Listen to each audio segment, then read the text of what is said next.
ఈ ప్రభుత్వం కూడా అంతే పట్టుదలతోటి న్యాయస్థానాలలో సంవత్సరాల కొద్దిగా కేసులు వాయిదా పడుతూ మీ సమస్యలకు శాశ్వత పరిష్కారం చూపించకుండా ప్రభుత్వం సాగదీస్తున్న సందర్భంలో గతంలో దాదాపుగా చీఫ్ సెక్రటరీ గారు చెప్తున్నారు, మీ యొక్క నోటిఫికేషన్స్ కానీ మీ పరీక్షలు కానీ 12 సంవత్సరాల నుంచి వాయిదా పడుతున్న సమస్య.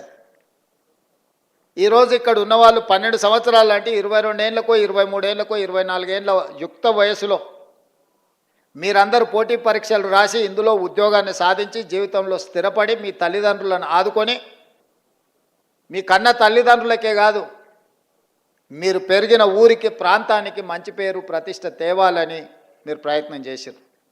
కానీ మీ యుక్త వయసు 12 సంవత్సరాలు ఏ పరిష్కారం చూపించకుండా కాలగర్భంలో కలిసిపోయిందంటే ఇది తీరని అన్యాయం తెలంగాణ జాతికి తెలంగాణ ప్రాంతానికే జరిగింది. అది మీ కుటుంబాలకు కాదని చెప్పి నేను సందర్భంగా చెప్తున్నా. 23-24 ఏళ్ళ వయసులో ప్రభుత్వ ఉద్యోగాలకు రావాల్సిన మీరు 35-36 ఏళ్ళ వయసులో వచ్చారంటే 12 సంవత్సరాలు వృధాగా మీ కాలగర్భంలో కలిసిపోయింది అని అంటే ఒక మనిషి జీవితంలో ఎంత కోల్పోయినట్టో మీ ఉదాహరణనే తెలంగాణ సమాజం అర్థం చేసుకోవాలి.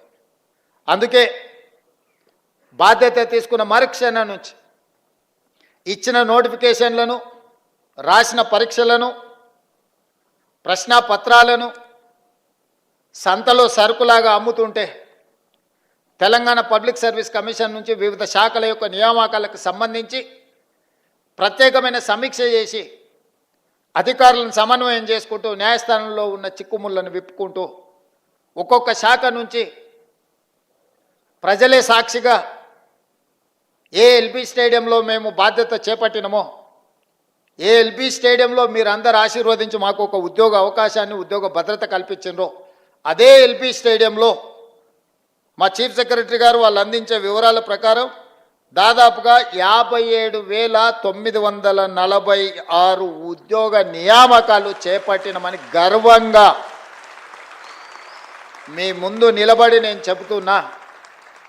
ఈరోజు మీరు అందరూ చదువుకున్న వాళ్ళు లెక్చరర్స్గా, అది పాలిటెక్నిక్ కావచ్చు లేకపోతే జూనియర్ కాలేజ్ కావచ్చు, దేశ చరిత్రలోనే ఏ రాష్ట్రంలో అయినా మొదటి సంవత్సరంలో 57,946 ప్రభుత్వ ఉద్యోగ ఖాళీల నియామకం చేపట్టిన రాష్ట్రం ఏదైనా ఉన్నదా? మీరు సమయం తీసుకొని మీరు మొత్తం వివరాలు సేకరించి మళ్ళీ తెలంగాణ సమాజానికి మీరు చెప్పండి. ఇది మా ప్రభుత్వం మీ అండతో సాధించిన విజయం. ఈ విజయం అసామాన్యమైనది. ఎందుకంటే ఇన్ని ఉద్యోగ నియామకాలను ఇవ్వడం ద్వారా తెలంగాణ ఉద్యమానికి పునాదులుగా ఉపయోగపడ్డ నిరుద్యోగ యువకుల యొక్క సమస్యను శాశ్వతంగా పరిష్కరించి ప్రభుత్వ ఉద్యోగ నియామకాలు అందించిన నాకు చాలా ఆత్మ సంతృప్తినిచ్చిన సందర్భం.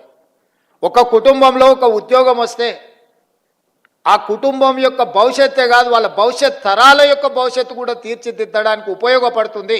ఈరోజు ప్రభుత్వ ఉద్యోగ నియామకాలలో మీరు అభివృద్ధి పదం వైపు నడిస్తే మీ భవిష్యత్ తరాలందరూ కూడా ఒక క్రమ పద్ధతిలో అభివృద్ధి జరగడానికి ఉపయోగపడుతుంది. మీ ఒక్కరికే పరిమితం అయ్యేది కాదు, మీకు, మీ ఊరికి, మీ కుటుంబానికి ప్రయోజనం చేకూర్చేది.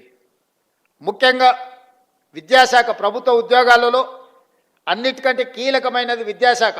అది సాంకేతిక విద్యనా లేకపోతే ప్రాథమిక విద్యనా ఉన్నత విద్యనా ఏది అనేది పక్కన